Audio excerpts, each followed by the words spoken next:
Hello, and welcome to another episode of Chai And Gray.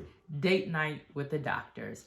My name is Erica Galt, and I'm Intari Ali Galt. we're happy to be here with you on the tail end of Black History Month. We wanted to get in at least one episode before February left us, and here we are, the day before it's all over. February 27th. But we made it. Got in there. Got in there. So we've been thinking about where we should start, and I guess Black History Month, I'm wondering, does this one at all have any different significance, or how does it feel being Black in this Black History Month? Well, I feel stronger about it the way I felt stronger about Juneteenth last year. Okay, you're coming at it hard. Yeah, I mean, I'm coming at it hard. You're the one who wouldn't put liberation colors on our tree out in front of our house. Yeah. But it makes you feel as though, it made me feel as though there was an added importance to it, not only to reflect on the history, but to celebrate it. Okay. There's always debate every year about Black History Month. From Black folks, we always say, well, that's not for us, it's for y'all. Or we say, why they only give us 1 month? Yes. The shortest month There's of the the year. conspiracy element there. Yeah. If one would read their history books, that question could be answered. Yes. And I even got into a little bit of an online debate with somebody who said, when I told her, I was like, they didn't create it, we did. Fought for it. And she said, well, I know one man created it before. I was like, no, Carter G. Woodson created Negro History Week. Right. Back in the 1920s. Mm-hmm. I'm old enough to remember when we transitioned from Negro History Week to Black History Week. You were there. You were there on the day before. I was there because, and you talk to some people, they'll remember when there used to be when we used to have the in the schools, and it'd be like it's Black History Week, and they had Frederick Douglass on one side and Abraham Lincoln on the other, and that was our celebration. Wow. And then during that time, in the 70s, it got expanded to Black History Month because people were petitioning it, and President Gerald Ford said, "Yeah, okay, I'm okay with Black History Month," but it was argued for and fought for, and presented, and so it could be recognized at schools across the country. Well, let me ask you this: when you think about that transition from it being a week to a month, was there theme music to this? Was there a song? Because I immediately go to The Wiz. Can't you feel love brand new? Did you all jump up all of us? What was it like in that moment? You know what our theme? You know what our theme was? Actually, it was right after Gerald Ford did this. So I think he did it in early '76. Yeah. But the next year in '77, Roots came out. So you all were moving from it was, black and white to Technicolor. I just see you all emerging from your costumes.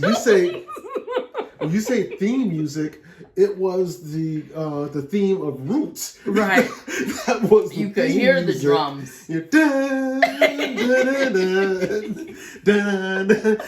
So that was the theme music. Yeah. But it was significant, and then right around this time, okay, I am aging myself a little bit. It's okay. But right around this time, by 1979, I was performing. Okay. And so when the celebration came again, I was participating in Black History Month programs. Now, So I think for me, I've thought less historically about it because I've gotten my numbers up in terms of the celebration of Black History Month. Like I feel like I've done a pretty good job. I've been present, at all of them, remembering all of the figures and teaching this. It feels like a continuation of the kinds of conversations that you've already been invested in. I if I'm honest, it feels like a bit of Black fatigue, if that's a term, because after the year that we have had, raising the banner and talking about the racial pandemic and finally seeing the first Black vice president in office, by the time you get into this month, it feels like extra work, really. It doesn't feel like here's a time to celebrate and reflect. It's like, okay, but we've been doing that. Well, I mean, teaching in Africana studies, it's not like February comes up and all of a sudden we. I was going to say raise our liberation flag, but we did just hang That's- 3 in our house. That's been up. Yes. So we just did hang 3 different liberation And flags. that's in our why house. I'm tired. But I've done a lot. because we are Black 365 Yeah. and 366 in leap years. And I feel like people have joined the conversation in ways that we only imagine. And the reason that Black History Month was so necessary is because the kinds of conversations that we're having now, people either didn't have access to that kind of history or those kinds of conversations, that to put it in just a nutshell, everything, it feels like Black History Month began last year when we really went full force with the protests and having conversations around Blackness and Black identity that we needed to be having all year long, and that started. So it feels like the continuation of something. See, for me, after all this time, it was about time that we got this conversation in April, and unfortunately, it took the death of George Floyd and Ahmaud Arbery, and then Breonna Taylor. It took for them and many more to get this conversation going. But we've been needing this conversation for a long time. So, and when February 1st hit, it was like fuel. Like, okay, we've been talking about this, but wow, we get to, it was time for me to celebrate instead of just reflect on everything. I took it as a time of celebration. What do you think about in this month the kind of greater visibility of Black History Month, or Black History Month as a consumer product, like the commercialization of it? You see more commercials this year. You see, I was in Michael's and I saw a whole display. I was able to easily acquire Kente. Yeah, don't act like you didn't pick up something. I have never had so many choices, or the just accessibility to just lay my hand on Kente like that. Okay. What do you think about that? Coming from a time when I remember when the station USA, when the USA Network, when they celebrated Black History Month with Mississippi Burning, Color Purple, and I forgot what other Black movie it was, but it was another one about our destruction, and then seeing like in this month we're playing Cornbread, Earl and Me for Black History Month. That's not a Black History Month. Well, I've seen things like that though. Yeah, I mean, we're seeing it this month. So I'm glad to see. I mean, it's a commercialization of it, and it's going to the capitalist system. And it's fueling capitalism. which I have issues with. Mm-hmm. But to I'm loving going around and seeing all the colors, Mm-hmm. and I have my liberation flag mask Mm-hmm. and my Black Lives Matter mask, and I get to walk around with those, and I'm proud of it. Okay. So I Yeah. guess I'm part of the commercialization of it. You are part of the problem as usual. The problem. Yeah, speaking of commodifying blackness, if you will, so we've seen in the past year also several new or varied ways of thinking about blackness that has in part led to businesses understanding in this moment that not just talk of blackness, but blackness plus social justice is an important topic. There would have been a time where, okay, so now we're going to play 12 Years a Slave, and you pull out Roots, even though they did pull out Roots. But we're also seeing a variety of media representations, thinking about some of the films and Yes. TV shows as of late that go part and parcel to that commercialization of blackness. Hasn't this what we've been arguing for years, to start seeing this? And Chris Rock has a famous quote where he said that equality is not when you take the best and the brightest and make them a coach in the NFL. Equality is when a black person becomes a coach and is allowed to suck just like the white coach is. He said that's when equality is achieved. And he said,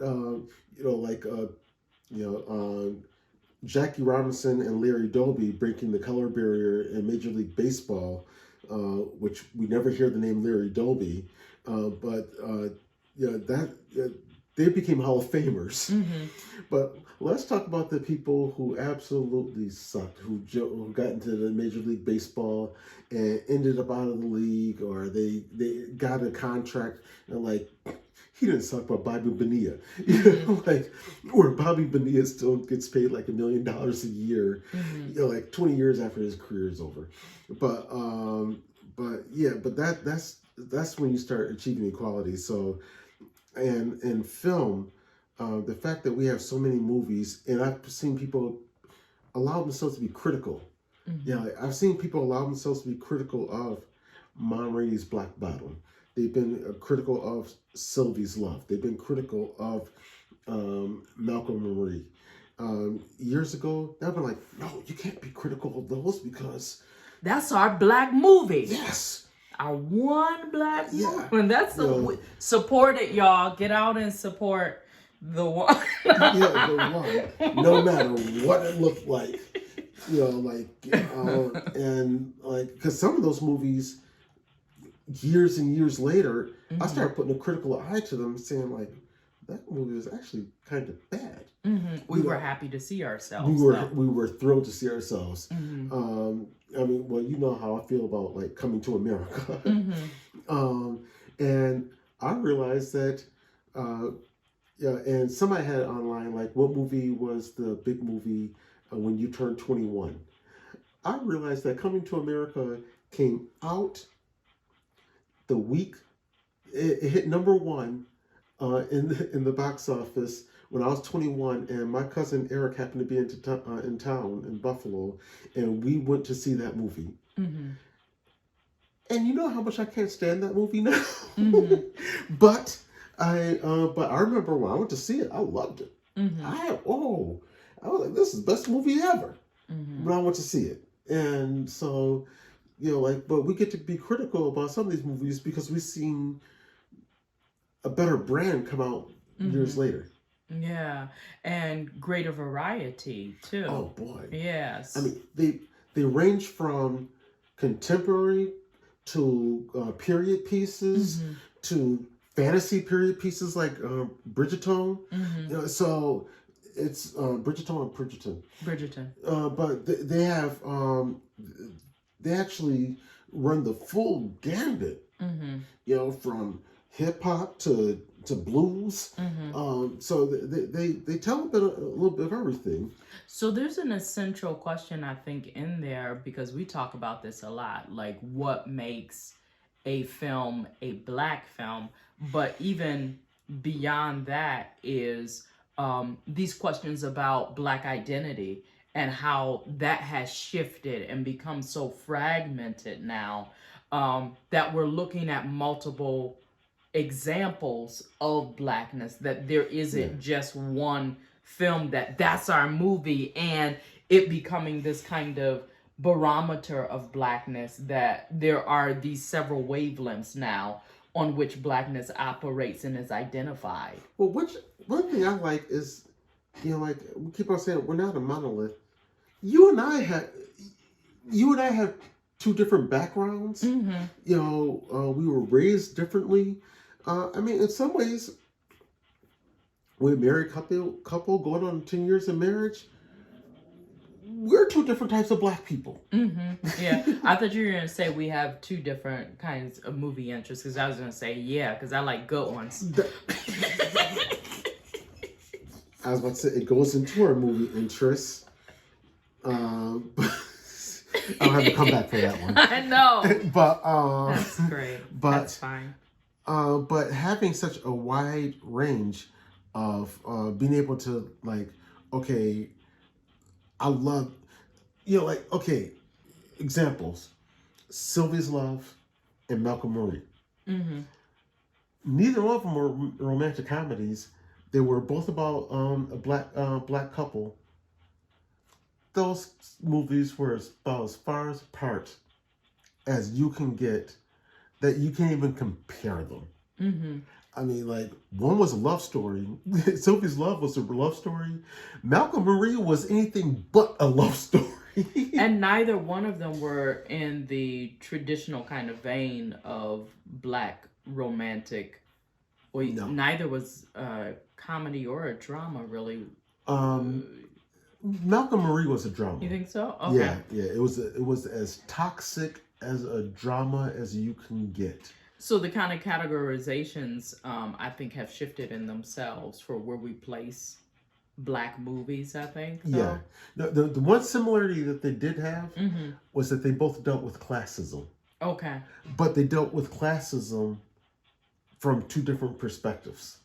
In totally black worlds. Totally black worlds. Yeah. Okay. Yeah. So there's something unique there in that there always had to be a white storyline Mm-hmm. connected to white identity, even if the white person, as you've talked about, was the antagonist. Yeah. They still loom large in the greater narrative. Yeah, because that's like Judas and the Black Messiah. Mm-hmm. You know, that white narrative, Mm-hmm. even as an antagonist, became powerful. Mm-hmm. You know, in that film. Mm-hmm. That, as one of my critiques have been, that Fred Hampton was not even the star of a movie that is inspired by his life. And I think that was a big miss. I still do. In this time period. And if we could begin to place some new boundaries or define some new definitions or categories, I would really say that in the context of this historical movie, did it describe or articulate blackness in some way? So I think even historical movies, like Ma Rainey, was a miss for me because it ends with what white folks did to us. Okay. You want to give, like, spoilers? Well, it's been out for a little while, you know, so yeah. Spoiler on a month ago. but that was unfortunate to me that that film ended in that way. But I think Judas and the Black Messiah, I can put that along with Green Book. I can even say, what's the movie where she's a scientist and she can't go to the Hidden bathroom? Figures. Yeah, and then he helps her See, he has a speech to allow her to go to the bath.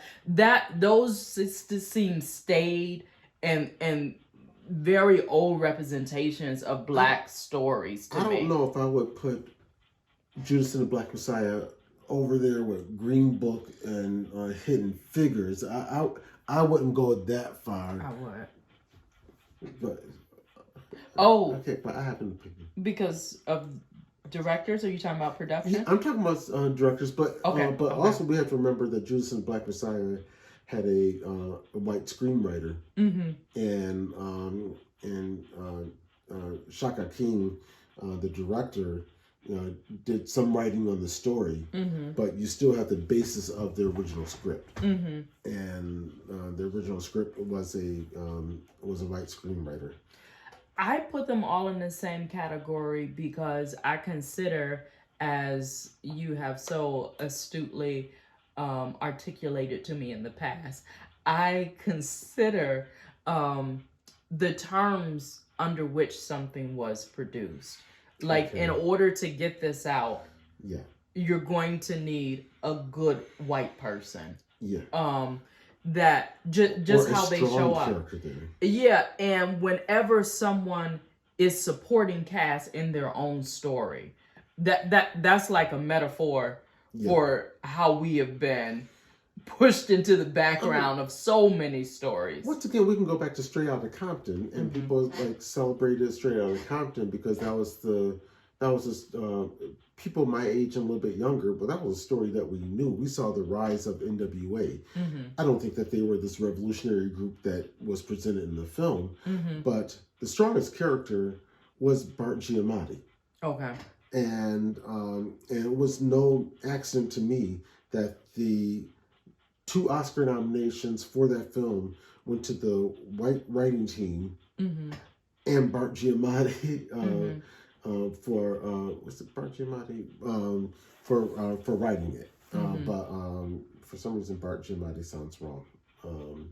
But yeah, for writing it. Mm-hmm. And so that I would I put it into that category. Mm-hmm. I put like it was a black film, but with very obvious problems. So in thinking about some of the films that we're seeing as we do pairing books with films, I've been reading as of late Fred Moten's In the Break. Okay. And just a quote that I think for me kind of situates this discussion. He opens it by saying, "The history of blackness is testament to the fact that objects can and do resist." And that for me, one was just an excellent way to start the work, but also thinking about some of the things we've been talking about. When you consider our history, especially inside of this month of Black History, that we were meant to be objects, things that were pushed and pulled, bought and sold, not humans with feelings, and that consistently throughout history, we have resisted against that in several ways. Whether it was in times past where we felt that Black excellence, we had to show that we were better than. And even as you talk about now getting to a moment where there are these several shades of Blackness, where one of them can even be a kind of mediocre or okay one, Mm-hmm. as these kind of shows of gains for us. I look at the great diversity and complexity of films today as forms of resistance in themselves. Like when you talk about a film, sometimes that is resisting, TV series, Bridgerton. It is about that fantasy that goes back and critiques the past and says, yeah, we know we weren't there, but we should have been.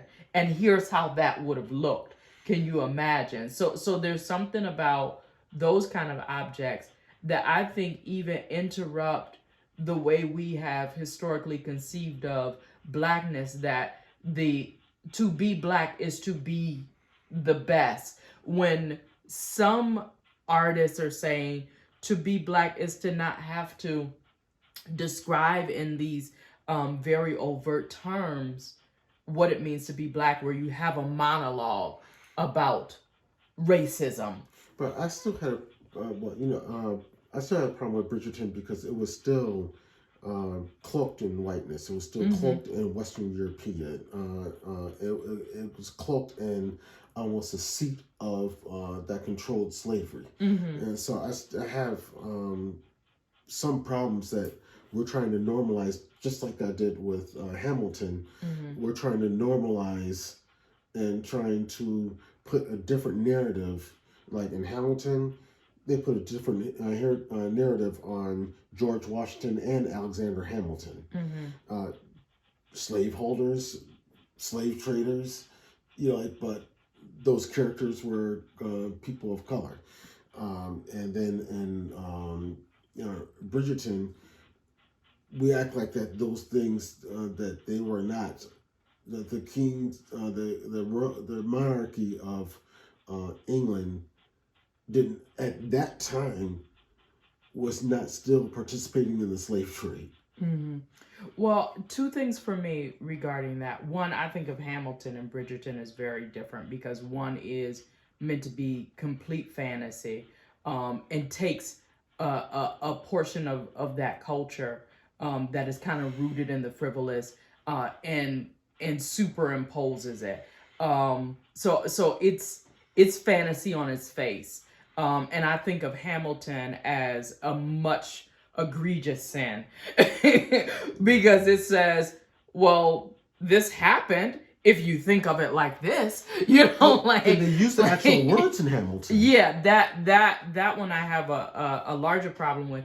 And then my other issue is, for better or worse, good or bad, I'm more concerned with all these different shades of telling the Black story or in talking about Black identity. And that's one of them that I don't, whether or not I like it is less important, at least in this conversation for me, in thinking about variety. Like, oh, I never thought of that aspect of Black identity. That is what we're seeing now, which, as Moten talks about, is still the object in many ways resisting and saying, you know what, I'm not going to talk about Black Lives Matter, but I'm going to go to this specific historical moment and show you what it would have looked like in that time period, which in some ways is saying that. Because I think of some of the critiques of Soul, which many people were like, well, they didn't, there was no soapbox. There was no monologue about being Black, even as they place characters in a very Black space of a barbershop, even as these characters are playing jazz, a very Black art form. Like, I really need somebody to say something important about Blackness. He's talking about spiritual things and he does not go to the Black church. One time the Black church is only mentioned once in that the mother wants him to play at their Black church. So there's like all of these ways. And quite personally, if I just talk about what I like to see personally, I like the grand speeches when people are like, and this is what it meant for me to be Black. I love that. I like them in its place. Yeah. But there's somewhere that the big sweeping monologues start saying, because when they came and took us in 1619, and it's like, okay, you're not going to say all that when somebody has a double barrel shotgun and they're about to shoot you in the chest. And then you had these horns and this music and these sweeping violins playing in that moment. And then after you say all that, then they're like, okay, boom, you're dead. It's like, I get kind of like, okay. Yeah. Can y'all shrink in that a little bit? Just y'all bring it down.